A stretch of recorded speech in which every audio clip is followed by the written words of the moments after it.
आप लोग आशा करते हैं कि अच्छे होंगे, मस्त होंगे। तो आज आपके लिए लेकर आए हैं क्लास 10th का इतिहास का तीसरा चैप्टर, हिंद चीन में राष्ट्रवादी आंदोलन। तो पहला प्रश्न है आपके लिए, अंकोर वाट का मंदिर कहाँ स्थित है? अंकोर वाट का मंदिर कहाँ स्थित है? तो option A Vietnam, option B Thailand, option C Laos, option D Cambodia.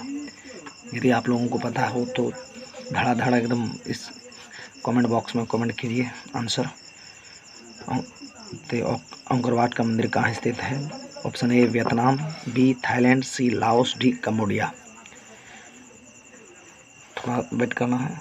उसके बाद अंकोर वाट का मंदिर कंबोडिया में स्थित है। इसका आंसर होगा डी द राइट आंसर। ये हो गया।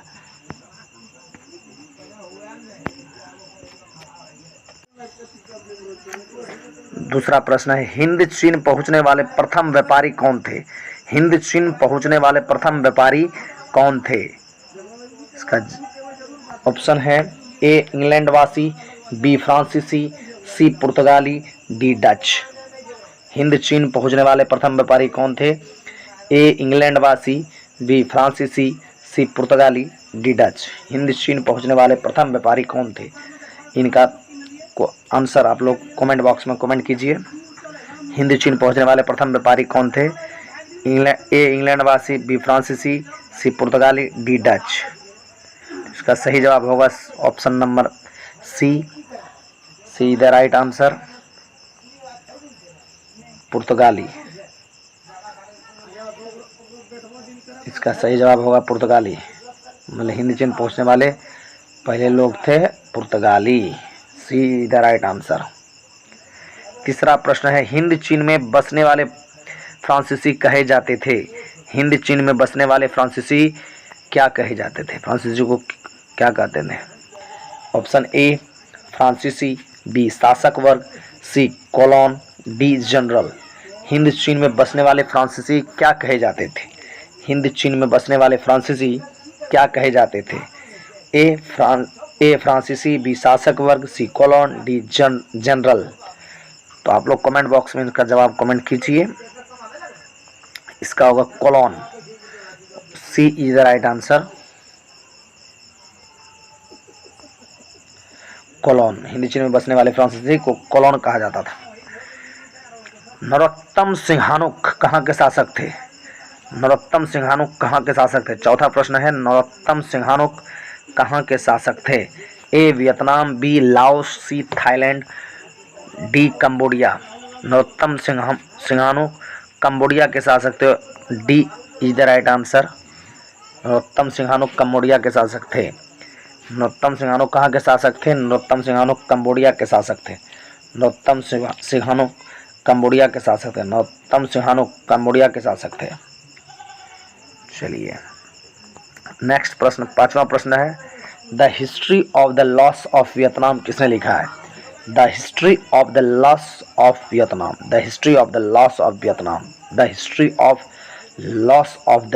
लॉस ऑफ वियतनाम किसने लिखा है? The history of loss of the Vietnam, the history of the loss of Vietnam किसने लिखा है? ए हो ची मिन, बी फान बोई चाउ, सी क्वांग, डी त्रिभु। इसका जवाब होगा B Phan Boi Chau. History of the loss of Vietnam Phan Boi Chau ने लिखा है। Option B is the right answer.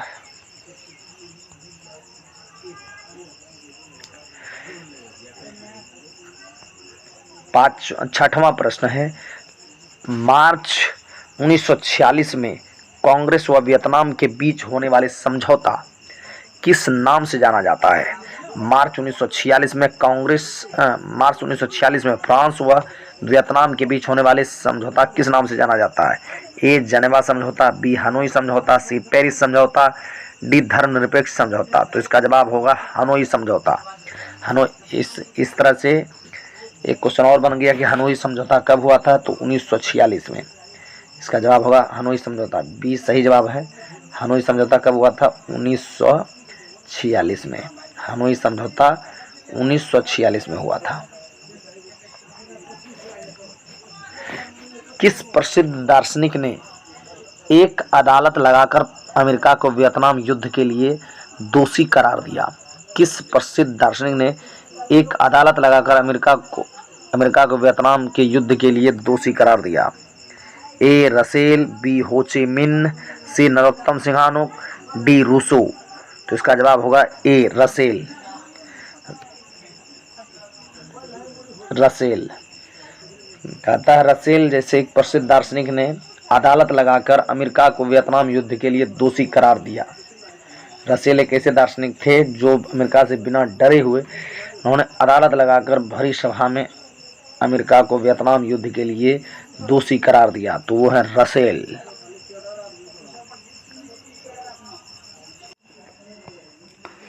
हिंद चीन क्षेत्र में अंतिम युद्ध समाप्ति के समय अमेरिकी राष्ट्रपति थे। मतलब हिंद चीन क्षेत्र में युद्ध समाप्ति के समय हिंद चीन क्षेत्र में अंतिम युद्ध समाप्ति के समय कौन से अमेरिकी राष्ट्रपति थे? A Washington, B Nixon, C George Bush, D Roosevelt. तो इसका जवाब होगा Nixon. B is the right answer. B is the right answer. हिंद चीन क्षेत्र में अंतिम युद्ध समाप्ति के समय अमेरिका के राष्ट्रपति निक्सन थे। हिंद चीन क्षेत्र में अंतिम युद्ध समाप्ति के समय अमेरिका के राष्ट्रपति निक्सन थे। अमेरिका के राष्ट्रपति निक्सन थे। हिंद चीन क्षेत्र में अंतिम युद्ध समाप्ति के समय अमेरिका के राष्ट्रपति कौन थे? तो अमेरिका के राष्ट्रपति निक्सन थे। Very good. अगला प्रश्न है होहा आंदोलन किस प्रकृति का था? होहा आंदोलन किस प्रकृति का था? ए क्रांतिकारी, बी धार्मिक, सी साम्राज्यवादी समर्थक, डी क्रांतिकारी धार्मिक। होहा आंदोलन किस प्रकृति का था? तो होहा आंदोलन क्रांतिकारी धार्मिक प्रकृति का था। ऑप्शन ए है क्रांतिकारी, बी है धार्मिक, सी साम्राज्यवादी समर्थक, डी क्रांतिकारी धार्मिक। होहा आंदोलन क्रांतिकारी धार्मिक प्रकृति का आंदोलन था। 10वां प्रश्न है जनेवा समझौता कब हुआ था? जनेवा समझौता कब हुआ था? जनेवा समझौता कब हुआ था? ए 1954, बी 1960, सी 1950, डी 1946। इसका जवाब कमेंट बॉक्स में आप लोग झट से कमेंट कीजिए।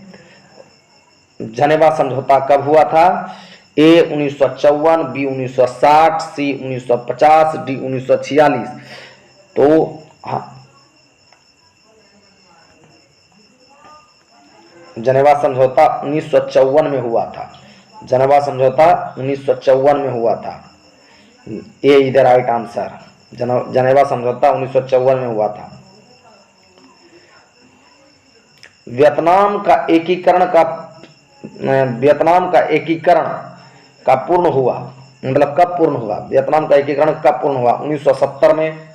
ए 1970, बी 1980, सी 1879, डी 1875। वियतनाम का एकीकरण कब पूर्ण हुआ? तो वियतनाम का एकीकरण 1875 में पूर्ण हुआ। Option D is the right answer.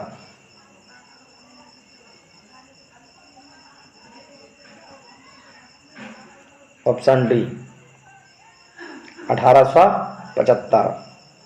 Vietnam का एकीकरण कब पूर्ण हुआ? 1875।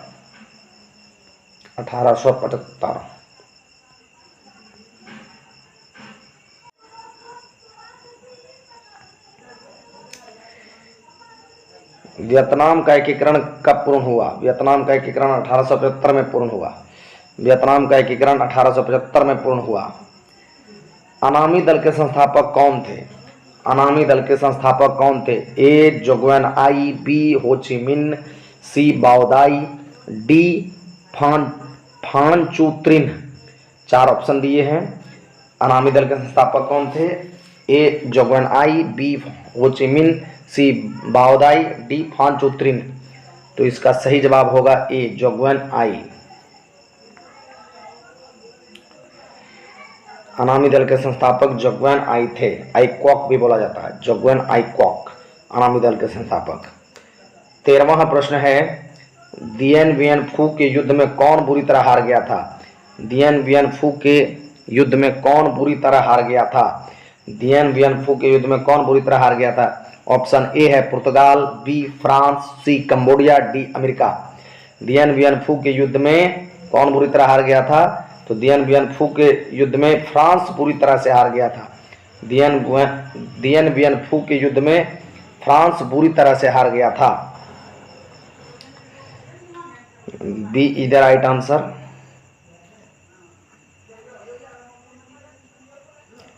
क्रांतिकारी संगठन दुई तान हुई के नेता कौन थे? क्रांतिकारी संगठन दुई तान हुई के नेता कौन थे? क्रांतिकारी संगठन दुई तान हुई क्रांतिकारी संगठन दुई तान हुई के नेता कौन थे? क्रांतिकारी संगठन दुई तान हुई, थोड़ा नाम अटपटा सा है। क्रांतिकारी संगठन दुई तान हुई के नेता कौन थे? ऑप्शन ए फान बोई चाओ, बी हो ची मिन, सी क्वांग दे, डी स्वर्ण फुमा। तो इसमें से कौन होगा जवाब? इसका कमेंट बॉक्स में जल्दी कमेंट कीजिए। क्रांतिकारी संगठन दुई तान हुई के नेता थे फान बोई चाओ, फान बोई चाओ। Option A is the right answer. Japan ने हिंद चीन पर कब अधिकार जमा लिया? जापान ने हिंद चीन पर कब अधिकार जमा लिया? जापान ने हिंद चीन पर कब अधिकार जमा लिया? जापान ने हिंद चीन पर कब अधिकार जमा लिया? ऑप्शन ए है 1939, बी है 1940, सी है 1941, डी है 1942। Option A 1940, option A 1939, B 1940, C 1941, D 1942। तो आंसर होगा 1940। मतलब जापान ने हिंद चीन पर 1940 में अधिकार कर लिया था। B is the right answer. B is the right answer. Japan ने हिंद चीन पर 1940 में अधिकार जमा लिया था। 16वां प्रश्न है, स्कॉलर्स विद्रोह कब हुआ? स्कॉलर्स विद्रोह कब हुआ? स्कॉलर्स विद्रोह कब हुआ? ए 1868, बी 1872, सी 1866, डी 1864। तो जवाब इसका होगा 1868। ऑप्शन ए सही जवाब है, 1868। स्कॉलर विद्रोह 1868 में हुआ था। स्कॉलर विद्रोह 1868 में हुआ था। स्कॉलर विद्रोह 1868 में हुआ था। 17वां प्रश्न है, पुर्तगालियों ने कहाँ अपना केंद्र बनाया? पुर्तगालियों ने कहाँ अपना केंद्र बनाया? इसमें थोड़ा मिस्टेक है सवाल में, यहाँ चंद्र बिंदु लगेगा। पुर्तगालियों ने कहाँ अपना केंद्र बनाया? पुर्तगालियों ने कहाँ अपना केंद्र बनाया? तो मलक्का में। पुर्तगालियों ने अपना केंद्र मलक्का में बनाया। पुर्तगालियों ने अपना केंद्र मलक्का में बनाया। पुर्तगालियों ने अपना केंद्र मलक्का में बनाया। पुर्तगालियों ने अपना केंद्र मलक्का में बनाया। वियतनाम युद्ध की समाप्ति किस अमेरिकी राष्ट्रपति के समय हुई? वियतनाम युद्ध की समाप्ति किस अमेरिकी राष्ट्रपति के समय हुई? वियतनाम युद्ध की समाप्ति किस अमेरिकी राष्ट्रपति के समय हुई? A George Washington, B Nixon, C John F Kennedy, D F Roosevelt. तो निक्सन के समय में। वियतनाम युद्ध की समाप्ति निक्सन के समय में हुआ। वियतनाम युद्ध की समाप्ति निक्सन के समय में हुआ। तो बी सही जवाब है। वियतनाम युद्ध की समाप्ति निक्सन के समय में हुआ। वियतनाम युद्ध की समाप्ति अमेरिका के राष्ट्रपति निक्सन के समय हुआ। हो ची मिन्ह का शाब्दिक अर्थ क्या होता है? हो ची मिन्ह का शाब्दिक अर्थ क्या होता है? हो ची मिन्ह का शाब्दिक अर्थ क्या होता है? ए क्रांतिकारी, बी सुधारक, सी पथ प्रदर्शक, डी दार्शनिक। हो ची मिन्ह का शाब्दिक अर्थ होता है पथ प्रदर्शक। सी सही जवाब है, पथ प्रदर्शक। हो ची मिन्ह का शाब्दिक अर्थ होता है पथ प्रदर्शक। वियतनाम लोकतंत्र गणराज्य की स्थापना किस वर्ष हुई? वियतनाम लोकतंत्र गणराज्य की स्थापना किस वर्ष हुई? ए 1943, बी 1944, सी 1945 और डी है 1946। क्या होगा इसका जवाब? 1945। इसका जवाब होगा 1945। वियतनाम लोकतांत्रिक गणराज्य की स्थापना 1945 में हुआ। 1945 सी सही जवाब है। वियतनाम लोकतांत्रिक गणराज्य की स्थापना 1945 में हुआ। वियतनाम लोकतांत्रिक गणराज्य की स्थापना 1945 में हुआ। वियतनाम लोकतांत्रिक गणराज्य की स्थापना 1945 में हुआ। वियतनाम लोकतांत्रिक गणराज्य की स्थापना 1945 में हुआ। अंकोर वाट के मंदिर का निर्माण किसने करवाया था? अंकोर वाट के मंदिर का निर्माण किसने करवाया था? ए श्रीमार ने, बी कुंभ स्वयंभू ने, सी सूर्य वर्मा द्वितीय ने, डी नरोत्तम सिंहानुक ने। अंकोर वाट के मंदिर का निर्माण किसने करवाया था? अंकोर वाट के मंदिर का निर्माण सूर्य वर्मा द्वितीय ने करवाया था। अंकोर वाट का मंदिर का निर्माण किसने करवाया था? सूर्य वर्मा द्वितीय ने करवाया था।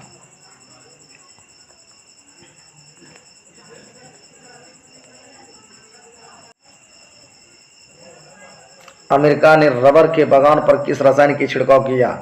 अमेरिका ने रबर के बागान पर जहरीला लिख दिया है। अमेरिका ने रबर के बागान पर जहरीला रसायन का छिड़काव किया। अमेरिका ने रबर के बागान पर जहरीला रसायन का छिड़काव किया। जहरीला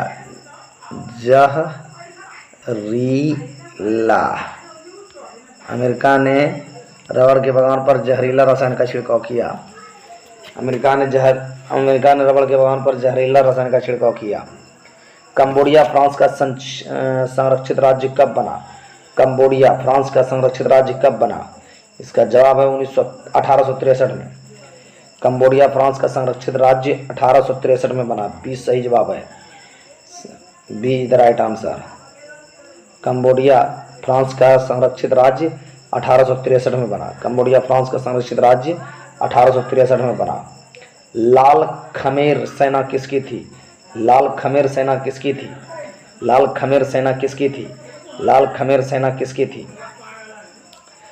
ए कैप्टन कंगाली की, बी सिंघानुक की, सी पोल पोट की, डी हैंग सामरिन की। तो जो जवाब होगा सिंघानुक। लाल खमेर सेना सिंघानुक की थी। लाल खमेर सेना सिंघानुक की थी।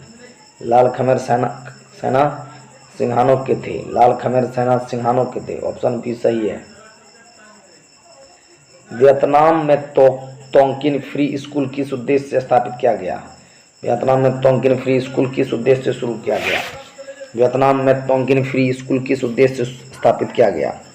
ए सैनिक शिक्षा देने के लिए, बी परंपरागत शिक्षा देने के लिए, सी धार्मिक शिक्षा देने के लिए, डी पश्चिमी शिक्षा देने के लिए। वियतनाम में तोंकिन फ्री स्कूल पश्चिमी शिक्षा देने के लिए स्थापित किया गया।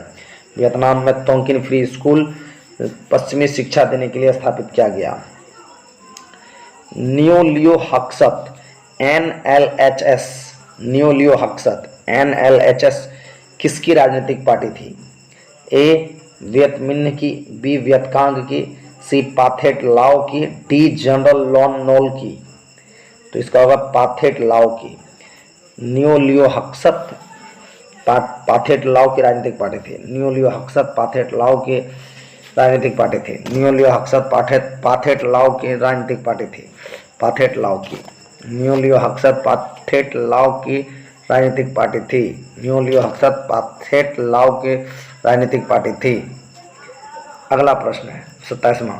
वियतनाम में अनामी दल की स्थापना किसने की थी? वियतनाम में अनामी दल की स्थापना किसने की थी? जोग्वेन आई ने। वियतनाम में अनामी दल की स्थापना जोग्वेन आई ने की थी। ए सही जवाब है इसका। वियतनाम में अनामी दल की स्थापना जोग्वेन आई ने किया था। वियतनाम में अनामी दल की स्थापना जोग्वेन आई ने किया था। वियतनाम में अनामी दल की स्थापना जोग्वेन आई ने किया था। वियतनाम में अनामी दल की स्थापना जोग्वेन आई ने किया था। संयुक्त वियतनाम का संगठन किस वर्ष हुआ? संयुक्त वियतनाम का संगठन किस वर्ष हुआ? संयुक्त वियतनाम का संगठन किस वर्ष हुआ? ए 1954, बी 1968, सी 1974, डी 1975। तो 1975 में संयुक्त वियतनाम का गठन 1975 में हुआ। संयुक्त वियतनाम का गठन 1975 में हुआ। संयुक्त वियतनाम का गठन 1975 में हुआ। डी सही जवाब है। संयुक्त वियतनाम का गठन 1975 ईस्वी में हुआ। संयुक्त वियतनाम का गठन 1975 ईस्वी में हुआ। संयुक्त वियतनाम का गठन 1975 ईस्वी में हुआ। संयुक्त वियतनाम का गठन 1975 ईस्वी में हुआ। होहा होहा आंदोलन का प्रणेता कौन था? होहा होहा आंदोलन का प्रणेता कौन था? ए हुइन फूसो, बी गुयेन थाना, सी लियांग किचाओ, डी पुन बोई चाओ। तो होहा होहा आंदोलन के प्रणेता हुइन फूसो था। हुइन फूसो ये सही जवाब है। होहा होहा आंदोलन के प्रणेता हुइन फूसो था। हुइन फूसो, होहा होहा आंदोलन का प्रणेता हुइन फूसो। हुइन फूसो ये सही है।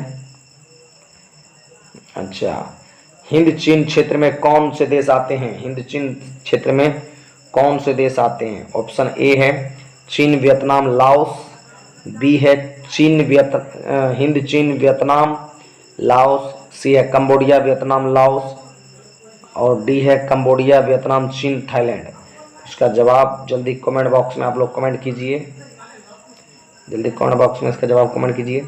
हिंद चीन क्षेत्र में आते हैं कंबोडिया वियतनाम लाओस। हिंद चीन क्षेत्र में आता है Cambodia Vietnam Laos. C is the right answer. C सही जवाब है। हिंद चीन क्षेत्र में कौन सा देश आते हैं? हिंद चीन क्षेत्र में कंबोडिया वियतनाम और लाओस आते हैं। हिंद चीन क्षेत्र में कंबोडिया वियतनाम और लाओस होते हैं। सी सही जवाब है।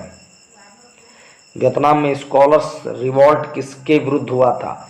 वियतनाम में स्कॉलर रिवॉल्ट किसके विरुद्ध हुआ था? वियतनाम में स्कॉलर्स रिवॉल्ट किसके विरुद्ध हुआ था? ए सरकारी नौकरियों से वंचित किए जाने के विरुद्ध, बी उच्च शैक्षणिक संस्थाओं में प्रवेश पर प्रतिबंध के विरुद्ध, सी प्रेस पर लगाए गए प्रतिबंध के विरुद्ध, डी ईसाईयत के विरुद्ध। तो वियतनाम में स्कॉलर्स रिवॉल्ट किसके विरुद्ध हुआ था? इसका जवाब होगा डी ईसाईयत के विरुद्ध। वियतनाम में स्कॉलर्स रिवॉल्ट ईसाईयत के विरुद्ध हुआ था। वियतनाम में स्कॉलर्स रिवॉल्ट ईसाईयत के विरुद्ध हुआ था। किस राष्ट्रपति के शासनकाल में अमेरिका ने वियतनाम युद्ध में पहली बार भाग लिया? किस राष्ट्रपति के शासनकाल में अमेरिका ने वियतनाम युद्ध में पहली बार भाग लिया? किस राष्ट्रपति के शासनकाल में अमेरिका ने वियतनाम युद्ध में पहली बार भाग लिया? ए वुडरो विल्सन के शासनकाल में, बी रूजवेल्ट के शासनकाल में, सी कैंडी के शासनकाल में या डी निक्सन के शासनकाल में। तो किस राष्ट्रपति के शासनकाल में अमेरिका ने वियतनाम युद्ध में पहली बार भाग लिया था? तो उसका कैंडी के शासनकाल में। C is the right answer. C is the right answer. Kandy के शासनकाल में। किस राष्ट्रपति के शासनकाल में अमेरिका ने वियतनाम युद्ध में पहली बार भाग लिया था? तो कैंडी के शासनकाल में। कैंडी के शासनकाल में अमेरिका ने वियतनाम युद्ध में पहली बार भाग लिया था। वियतनाम में तोंकिन फ्री स्कूल की स्थापना कब हुई थी? वियतनाम में तोंकिन फ्री स्कूल की स्थापना कब हुई थी? ए 1907, बी 1908, सी 1910, डी 1911। वियतनाम में तोंकिन फ्री स्कूल की स्थापना 1907 में हुआ था। ये सही जवाब है। ये सही जवाब है। वियतनाम में तोंकिन फ्री स्कूल की स्थापना 1907 में हुआ था। वियतनाम में तोंकिन फ्री स्कूल की स्थापना 1907 में हुआ था। मार्च 1946 में फ्रांस एवं वियतनाम के बीच होने वाले समझौता किस नाम से जाना जाता है? तो हनोई समझौता के नाम से जाना जाता है। मार्च 1946 में फ्रांस एवं वियतनाम के बीच होने वाले समझौता को हनोई समझौता के नाम से जाना जाता है। ये सवाल पहले भी हो चुका है। हनोई समझौता, कोई बात नहीं, रिपीट कर दिया है। हनोई समझौता मार्च 1946 में फ्रांस एवं वियतनाम के बीच होने वाले समझौता को हनोई समझौता के नाम से जाना जाता है। हिंद चीन में कौन सा देश नहीं आता है? हिंद चीन में कौन सा देश नहीं आता है? A Cambodia, B Laos, C Vietnam, D चीन। तो हिंद चीन में चीन नहीं आता है। हिंद चीन में चीन नहीं आता। हिंद चीन में कौन सा देश नहीं आता है? चीन नहीं आता है। हिंद चीन में चीन नहीं आता है। हिंद चीन में चीन नहीं आता। D the right answer. D सही जवाब है। हिंद चीन में कौन नहीं आता है? हिंद चीन में चीन नहीं आता है। वियतनाम स्वतंत्रता लीग की स्थापना कब हुई? वियतनाम स्वतंत्रता लीग की स्थापना कब हुई? किसने किया? बाओदाई ने। वियतनाम स्वतंत्रता लीग की स्थापना किसने किया? ए बाओदाई, बी होची मिन्ह ने, सी फान बोई चाओ ने, डी क्वांग दे ने। तो इसका हो ची मिन्ह ने। वियतनाम स्वतंत्रता लीग की स्थापना हो ची मिन्ह ने किया। ऑप्शन बी सही है। वियतनाम स्वतंत्रता लीग की स्थापना हो ची मिन्ह ने किया। वियतनाम स्वतंत्रता लीग की स्थापना हो ची मिन्ह ने किया। इंडो चाइना को किस देश ने अपने उपनिवेश के रूप में विकसित किया। इंडो चाइना को किस देश ने अपने उपनिवेश के रूप में विकसित किया। इंडो चाइना को किस देश ने अपने उपनिवेश के रूप में विकसित किया। इंडो चाइना को किस देश ने अपने उपनिवेश के रूप में विकसित किया। तो इसका जवाब होगा फ्रांसीसी। डी सही जवाब है इसका। डी सही जवाब है, फ्रांसीसी। इंडो चाइना को फ्रांसीसी ने अपने उपनिवेश के रूप में विकसित किया। इंडो चाइना को फ्रांसीसी ने अपने उपनिवेश के रूप में विकसित किया। इंडो चाइना को फ्रांसीसी ने अपने उपनिवेश के रूप में विकसित किया। इंडो चाइना को फ्रांसीसी ने अपने उपनिवेश के रूप में विकसित किया। हिंद चीन में आने वाले पहले यूरोपीय व्यापारी कौन थे। हिंद चीन में आने वाले पहले यूरोपीय व्यापारी पुर्तगाली थे। हिंद चीन में आने वाले पहले यूरोपीय व्यापारी कौन थे। ए डच, बी अंग्रेज, सी पुर्तगाली, डी फ्रांसीसी। तो इसका सी सही जवाब है, पुर्तगाली। हिंद चीन में आने वाले पहले पुर्तगाली व्यापारी थे। हिंद चीन में आने वाले पहले यूरोपीय व्यापारी पुर्तगाली थे। हिंद चीन में आने वाले पहले यूरोपीय व्यापारी पुर्तगाली थे। हिंद चीन में आने वाले पहले यूरोपीय व्यापारी पुर्तगाली थे। हिंद चीन में आने वाले पहले यूरोपीय व्यापारी पुर्तगाली थे। सी सही जवाब है इसका। लियांग किचाओ कौन थे। चीनी सुधारक, जापानी दार्शनिक, सी है वियतनामी क्रांतिकारी, डी इनमें से कोई नहीं। तो लियांग किचाओ चीनी सुधारक थे। लियांग किचाओ चीनी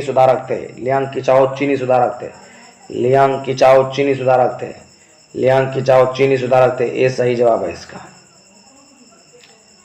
प्राचीन काल में वियतनाम पर किस सभ्यता संस्कृति का प्रभाव था। प्राचीन काल में वियतनाम में किस सभ्यता संस्कृति का प्रभाव था। ए चीनी, बी भारतीय, सी जापानी, डी मंगोल। तो प्राचीन काल में वियतनाम पर चीनी सभ्यता संस्कृति का प्रभाव था।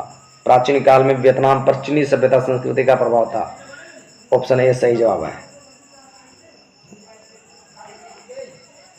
प्राचीन काल में वियतनाम पर चीनी सभ्यता संस्कृति का प्रभाव था। वियतनाम में प्राचीन काल में वियतनाम पर चीनी सभ्यता संस्कृति का प्रभाव था। 41वां और लास्ट प्रश्न है, फ्रेंच इंडो चाइना की स्थापना किस वर्ष हुआ। फ्रेंच इंडो चाइना की स्थापना किस वर्ष हुआ। ए 1822, बी 1858, सी 1883, डी 1887। तो फ्रेंच इंडो चाइना की स्थापना 1887 में हुआ। कब हुआ। डी सही जवाब है, 1887 में। फ्रेंच इंडो चाइना की स्थापना 1887 में हुआ। तो यदि अभी तक आपने चैनल को सब्सक्राइब नहीं किया तो चैनल को सब्सक्राइब कीजिए, वीडियो को लाइक कीजिए, लोगों में शेयर कीजिए, और हाँ, बेल आइकन दबाकर घंटा जरूर बजा दीजिएगा, और ताकि जब भी वीडियो डालें सबसे पहले आपके पास पहुंचे। और एक बात बताना चाहेंगे, टेलीग्राम चैनल पवन सर संस्कृत के नाम से ही चालू किए हैं। इस वीडियो के डिस्क्रिप्शन में टेलीग्राम चैनल का लिंक भी दे देंगे। पवन सर संस्कृत के नाम से खोजिएगा तो वैसे भी मिल जाएगा, लेकिन चैनल का लिंक हम दे देंगे वीडियो के डिस्क्रिप्शन में। आप लोग वहां पर जाकर विजिट कीजिए, और जो भी PDF होगा हम उसी टेलीग्राम ग्रुप में सभी चैप्टर का PDF उपलब्ध करा देंगे। परीक्षा से जुड़ी हुई जो भी मटेरियल आएंगे, और ख़ास करके याद रखिएगा, क्वेश्चन पेपर जब भी इम्पोर्टेंट क्वेश्चन होगा टेस्ट का या फिर परीक्षा का भी आता है, तो वो सब आपको टेलीग्राम चैनल पर मिलेगा। उसमें आप लोग फटाफट ज्वाइन कर लीजिए। पवन सर संस्कृत टेलीग्राम चैनल का नाम है। क्या, पवन सर संस्कृत। और यूट्यूब चैनल का भी नाम है पवन सर संस्कृत। तो आपका सेवा दे रहा है पवन सर संस्कृत क्लासेस रोज। आप लोग जल्दी से जुड़ जाइए, लोगों में शेयर कीजिए, और चैनल को आगे बढ़ाइए, ज़्यादा से ज़्यादा विद्यार्थी को लाभ पहुंच सके। और हो सके तो आप लोग स्क्रीन पर दिए गए नंबर का उपयोग कर आप लोग कुछ आर्थिक मदद भी कर सकते हैं। मेरा नंबर है 85 39 924472। इस नंबर पर फ़ोन पे यूज करके आप लोग कुछ सहयोग राशि भी मदद कर सकते हैं। और दूसरी बात है, वो टेलीग्राम चैनल से जुड़ जाइए। इस नंबर को भी डायल कीजिएगा तो टेलीग्राम चैनल पर आ जाएगा। और आप लोग को जितना हो सके मैं सारा चीज़ मटेरियल प्रोवाइड करूँगा। एक से एक क्लास में जो पढ़ाया जाएगा सब चीज़ उसी पर मिलेगा। वीडियो के डिस्क्रिप्शन में विशेष का लिंक दे देंगे। तो आज का 41 प्रश्न, हिंद चिन्ह का 41 प्रश्न को हमने व्याख्या किया। अब इसमें सब ये था ऑब्जेक्टिव प्रश्न, अब सब्जेक्टिव प्रश्न होगा। एक ही वीडियो में आपको सब चीज़ का मज़ा मिलता है, ऑब्जेक्टिव और सब्जेक्टिव सभी प्रश्नों का। तो आज फिर से आपको ले चलते हैं सब्जेक्टिव प्रश्न की ओर।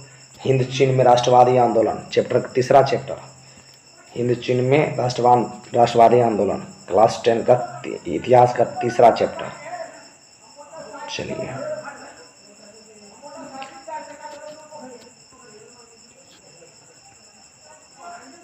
हिंद चीन में राष्ट्रवादी आंदोलन तीसरा चैप्टर का द्विगुत्रीय प्रश्न। हिंद चीन में राष्ट्रवादी कथा, हिंद चीन में राष्ट्रवाद के विकास का वर्णन करें। हिंद चीन में राष्ट्रवाद के विकास में विभिन्न तत्वों का योगदान था, जिनमें औपनिवेशिक शोषण की नीतियों तथा स्थानीय आंदोलन ने काफी बढ़ावा दिया। 20वीं शताब्दी के शुरुआत में यह विरोध और मुखर होने लगा। उसी परिप्रेक्ष्य में 1930 ईस्वी में फान बोई चाओ ने दुई तान होई नामक एक क्रांतिकारी संगठन की स्थापना की, जिसके नेता क्वांग दे थे। फान बोई चाओ ने the history of the loss of Vietnam लिखकर हलचल पैदा कर दी। पहला प्रश्न था हिंद चीन में राष्ट्रवाद के विकास का वर्णन करें। तो हिंद चीन में राष्ट्रवाद के विकास में विभिन्न तत्वों का योगदान था, जिनमें औपनिवेशिक शोषण की नीतियों तथा स्थानीय आंदोलनों ने काफी बढ़ावा दिया। 20वीं शताब्दी के शुरुआत में यह विरोध और मुखर होने लगा। उसी परिप्रेक्ष्य में 1903 में फान बोई चाओ ने दुई तान होई नामक एक क्रांतिकारी संगठन की स्थापना किया, जिसके नेता क्वांग दे थे। फान बोई चाओ ने the history of the loss of Vietnam लिखकर हलचल पैदा कर दी। 1905 में जापान द्वारा रूस को हराया जाना हिंद चीनियों के लिए प्रेरणा स्रोत बन गया। साथ ही रूसो एवं मोंटेस्क्यू जैसे फ्रांसीसी विचारकों के विचार भी इन्हें उद्वेलित कर रहे थे। इसी समय एक दूसरे राष्ट्रवादी नेता फान चो त्रिन हुए, जिन्होंने राष्ट्रवादी आंदोलन के राजतंत्रीय स्वरूप को कहता है। फान चो त्रिन ने राष्ट्रवादी आंदोलन को राजतंत्रीय स्वरूप के गणतंत्रवादी बनाने का प्रयास किया। जापान में शिक्षा प्राप्त करने गए छात्र इसी तरह के विचारों के समर्थक थे। इन्हीं छात्रों ने क्वांग फुक होई वियतनाम मुक्ति एसोसिएशन की स्थापना की। हालांकि हिंद चीन में प्रारंभिक राष्ट्रवाद का विकास कोचिन, चीन, अन्नाम, तोकिन जैसे शहरों तक ही सीमित था, परंतु जब प्रथम विश्व युद्ध शुरू हुआ तो इन्हीं प्रदेशों के हजारों लोगों को सेना में भर्ती किया गया। हजारों मजदूरों को बेगार के लिए फ्रांस ले जाया गया। युद्ध में हिंद चीनी सैनिक की ही बड़ी संख्या में मृत्यु हुई। इन सब बातों की तीखी प्रतिक्रिया हिंद चीनी लोगों पर हुआ और 1914 ईस्वी में देशभक्तों ने एक वियतनामी राष्ट्रवादी दल नामक संगठन बनाया। 1930 के दशक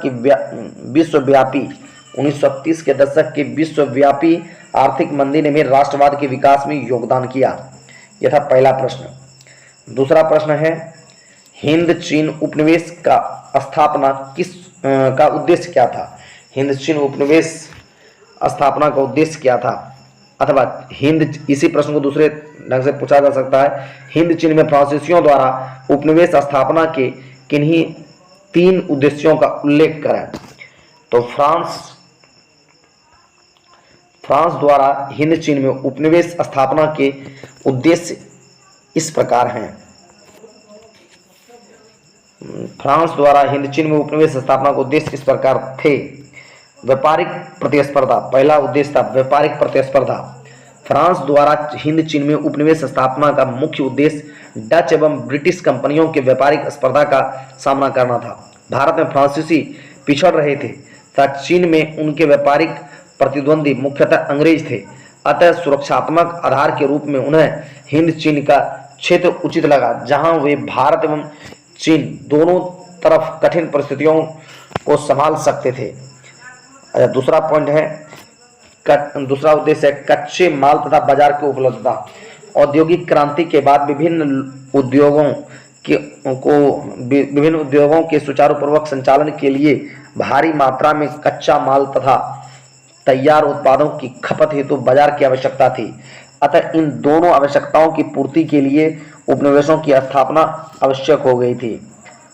तीसरा और अंतिम उद्देश्य था गोरे होने का दायित्व। यूरोपीय गोरे लोगों का यह स्वघोषित दायित्व था कि वे पिछड़े काले लोगों के समाज को सभ्य बनाएं।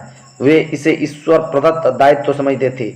इसके अतिरिक्त कैथोलिक धर्म का प्रचार भी उपनिवेश स्थापना का एक उद्देश्य था। अब तीसरा प्रश्न है, माइली गांव की घटना क्या थी, इसका क्या प्रभाव पड़ा।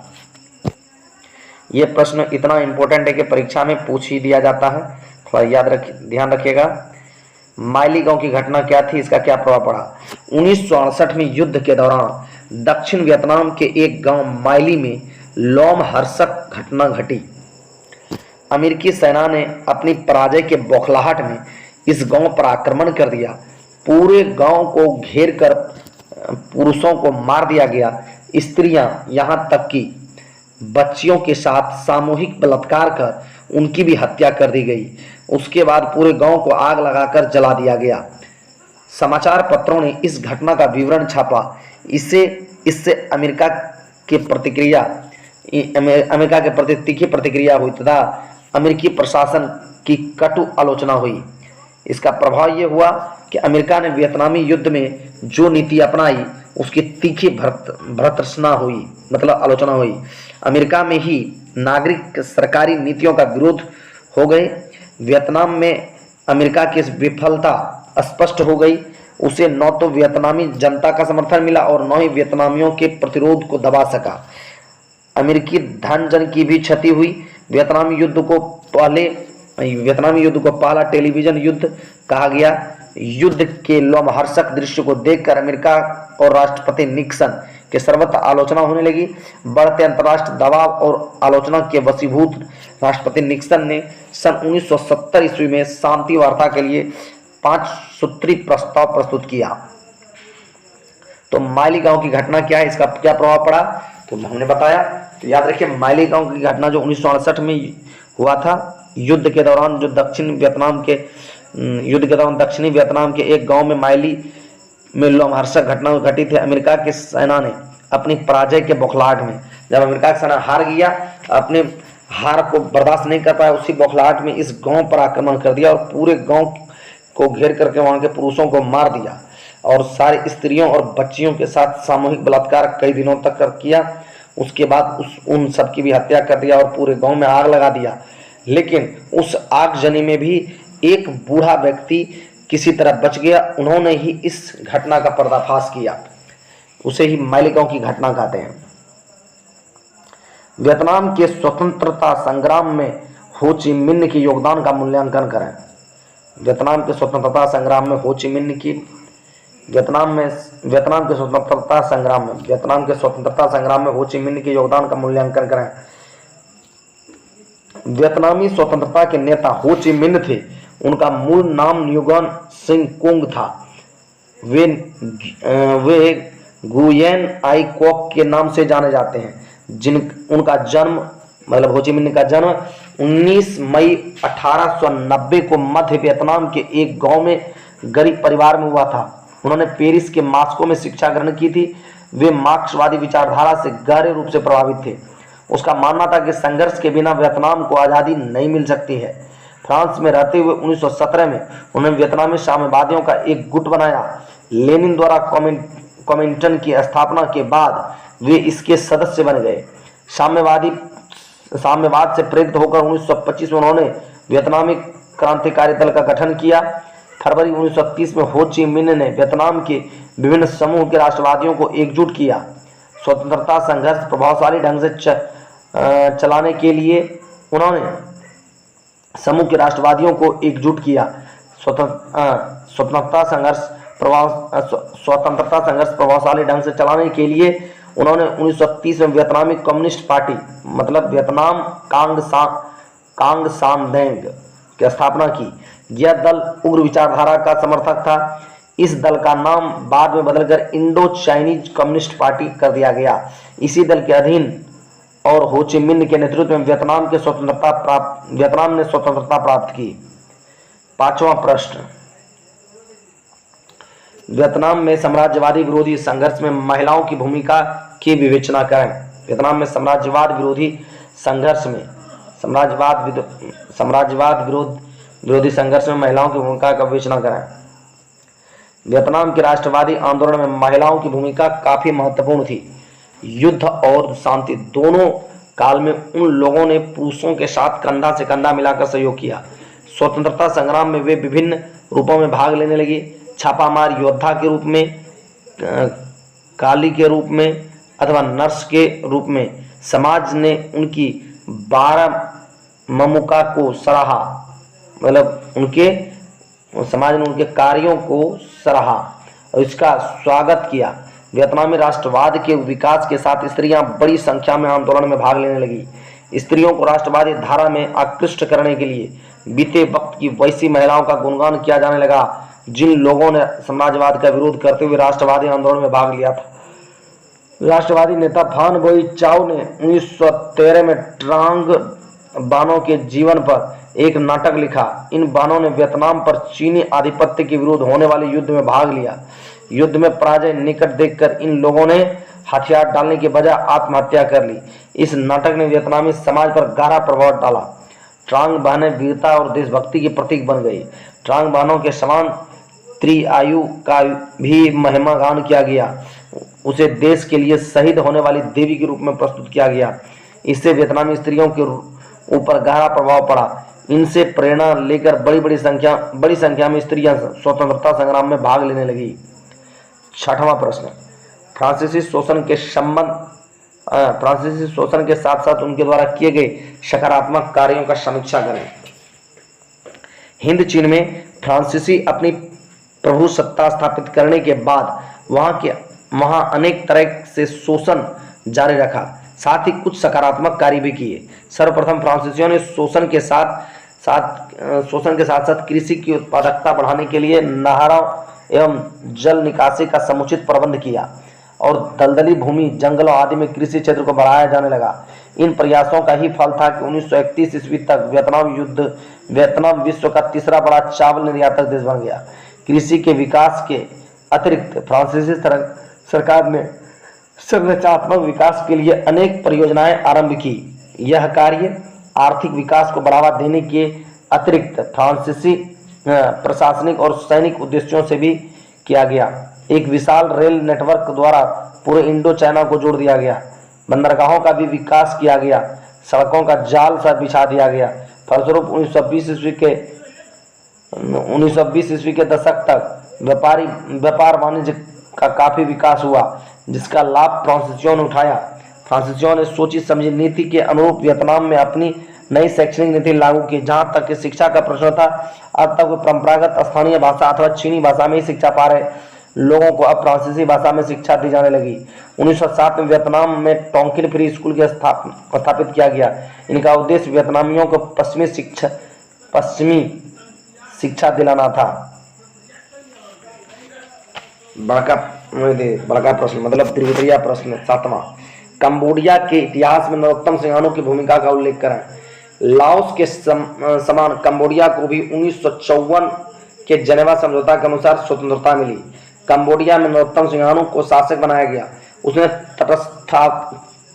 तटस्थतावादी नीति अपनाई तथा वामपंथियों एवं दक्षिणपंथियों के संघर्ष से अपने को अलग रखा। अमेरिका ने उसे अपने प्रभावों में लाने का प्रयास किया तथा थाईलैंड ने कंबोडिया में अशांति फैलाने की कोशिश की। अतः सिंघानुक ने चीन और जर्मनी से संबंध बढ़ाए। इससे कुपित होकर अमेरिका ने कंबोडिया पर बमबारी की और 1970 में दक्षिण पंथियों की सहायता से उसे पदच्युत कर दिया। सिंघानुक ने पेकिंग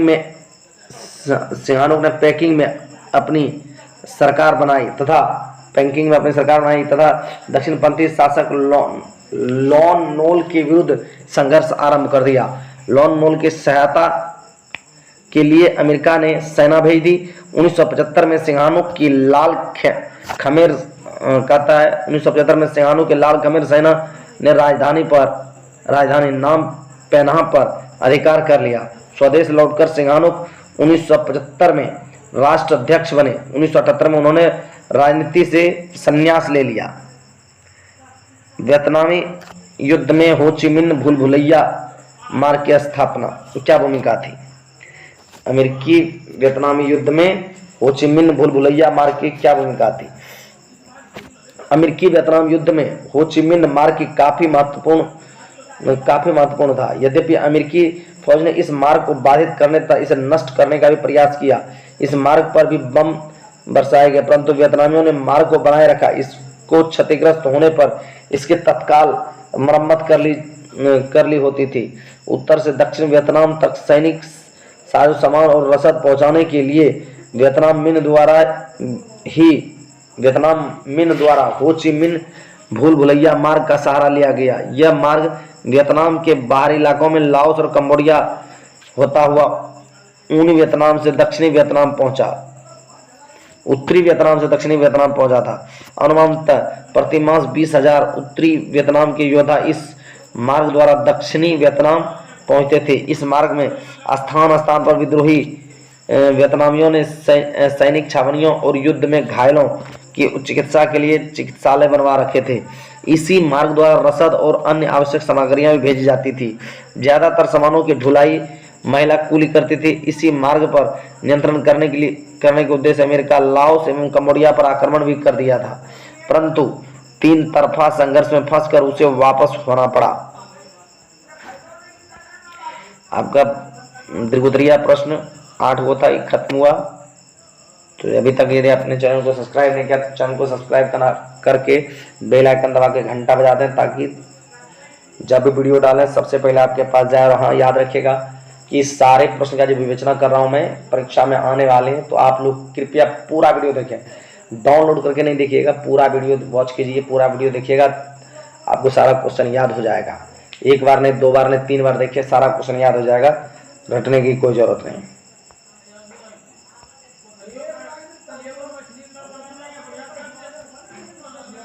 चीन में राष्ट्रवादी आंदोलन का लघुत्तरीय प्रश्न, कुल इसमें 17 प्रश्न का हम लोग विवेचना करेंगे, व्याख्या करेंगे। पहला प्रश्न है, हो ची मिन्ह के संबंध में लिखें। हो ची मिन्ह साम्यवाद से प्रभावित था। उसने 1925 में वियतनामी क्रांतिकारी दल का स्थापना किया या गठन किया एवं फ्रांसीसी साम्राज्यवाद से लड़ने के लिए कार्यकर्ताओं के सैनिक प्रशिक्षण की व्यवस्था भी की। 1930 ईस्वी में राष्ट्रवादी गुटों को एकत्रित कर वियतनाम कांग सान डेंग अर्थात वियतनामी कम्युनिस्ट पार्टी की स्थापना की। विश्वव्यापी आर्थिक मंदी एवं फ्रांसीसी सरकार की क्रूरता के कारण हो ची मिन्ह ने राष्ट्रवादी आंदोलन को तीव्र किया। हो ची मिन्ह मार्ग क्या है बतावे। हो ची मिन्ह हनोई से चलकर लाओस कंबोडिया के सीमा क्षेत्र से गुजरता हुआ दक्षिणी वियतनाम तक जाता था। इसमें सैकड़ों कच्ची की सड़कें निकलकर पूरे वियतनाम से जुड़ी थी। यह वियतनामियों का रसद सप्लाई मार्ग था। यह मार्ग काफी मजबूत था। अमेरिका सैकड़ों बार इस पर बमबारी कर चुका था, परंतु वियतकांग एवं उनके समर्थित लोग तुरंत ही इसकी मरम्मत कर लेते थे। चूंकि हो ची मिन्ह मार्ग वियतकांग की जीवन रेखा थी, अतः अमेरिका इस पर नियंत्रण करना चाहता था। इसी क्रम में उसने लाओस एवं कंबोडिया पर आक्रमण भी किया, किंतु 3 तरफा युद्ध में फंसकर बुरी तरह से हारने के डर से उन्होंने युद्ध से पैर पीछे खींच लिया। हिंद चीन का अर्थ क्या है? एशिया के हिंद चीन देशों से अभिप्राय तत्कालीन समय में लगभग 3 लाख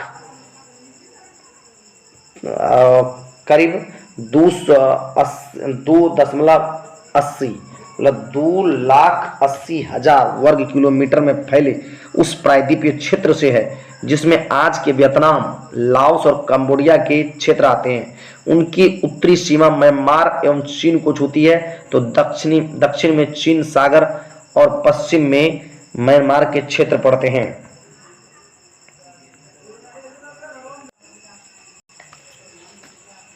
अमेरिका हिंद चीन में कैसे दाखिल हुआ, चर्चा करें। अमेरिका शुरू में फ्रांस का सहयोग कर रहा था। चौथा प्रश्न, अमेरिका शुरू में फ्रांस का सहयोग कर रहा था, लेकिन साम्यवादियों के बढ़ते प्रभाव को रोकने हेतु अमेरिका हिंद चीन में दाखिल हुआ। दूसरी तरफ कंबोडिया का शासक सिंहानुक अमेरिका से संबंध विच्छेद कर चीन की ओर झुका, जिससे अमेरिका को कंबोडिया में हस्तक्षेप करने का अवसर मिला। साथ ही सिंहानुक साम्यवादी रूस और पूर्वी जर्मनी से संबंध बढ़ाना सिंहानुक का साम्यवादी रूस और पूर्वी जर्मनी से संबंध बढ़ाना कहता ये चीज सिंहानुक ने आरंभ कर दिया था, दोस्ती बढ़ाना आरंभ कर दिया था। अमेरिका कंबोडिया या पूरे हिंद चीन में साम्यवादी प्रभाव को बढ़ाना नहीं चाहता था, इसलिए उसने हिंद चीन में हस्तक्षेप किया। रासायनिक हथियारों नापाम एवं एजेंट ऑरेंज का वर्णन करें। रासायनिक हथियारों नापाम एवं एजेंट ऑरेंज का वर्णन करें। अमेरिका ने वियतनाम पर आक्रमण में खतरनाक हथियारों, टैंकों एवं बम वर्षक विमानों के व्यापक प्रयोग के साथ साथ खतरनाक रासायनिक हथियारों का भी प्रयोग किया। ऐसे ही कुछ रासायनिक हथियार थे नापाम बम, एजेंट ऑरेंज। नापाम बम में नापाम एक कार्बनिक यौगिक होता है जो अग्नि बमों में गैसोलीन के साथ मिलाकर एक ऐसा मिश्रण तैयार किया जाता है जो त्वचा से चिपक जाता है और जलाता रहता है।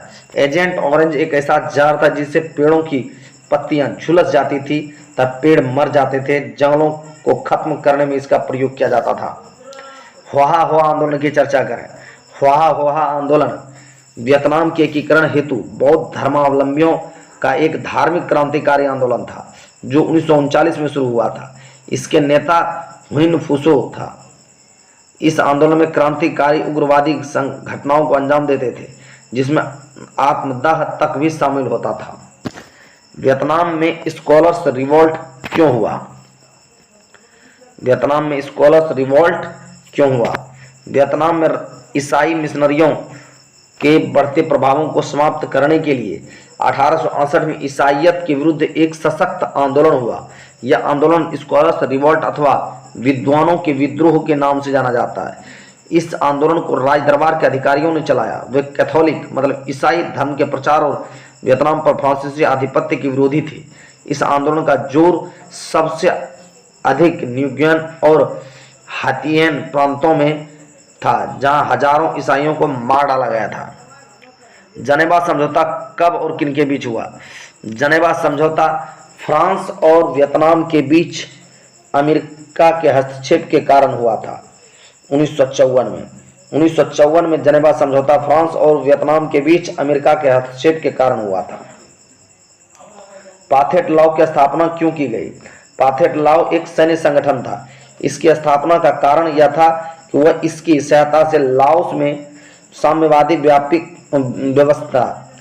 पाथेट लाओ एक सैन्य संगठन था। इसकी स्थापना का कारण यह था कि वह इसकी सहायता से लाओस में साम्यवादी व्यवस्था स्थापित करना चाहता था जिसकी स्थापना सुफन बोंग ने की थी। एक तरफा अनुबंध व्यवस्था क्या थी? वियतनामी मजदूरों से बगान में एक तरफा अनुबंध व्यवस्था के अंतर्गत काम करवाया जाता था। इस व्यवस्था में मजदूरों को इकरारनामा के अंतर्गत जो बगान मालिकों और मजदूरों के बीच होता था काम करना पड़ता था। इस व्यवस्था में मजदूरों को कोई अधिकार नहीं था जबकि मालिक को असीमित अधिकार प्राप्त होते थे।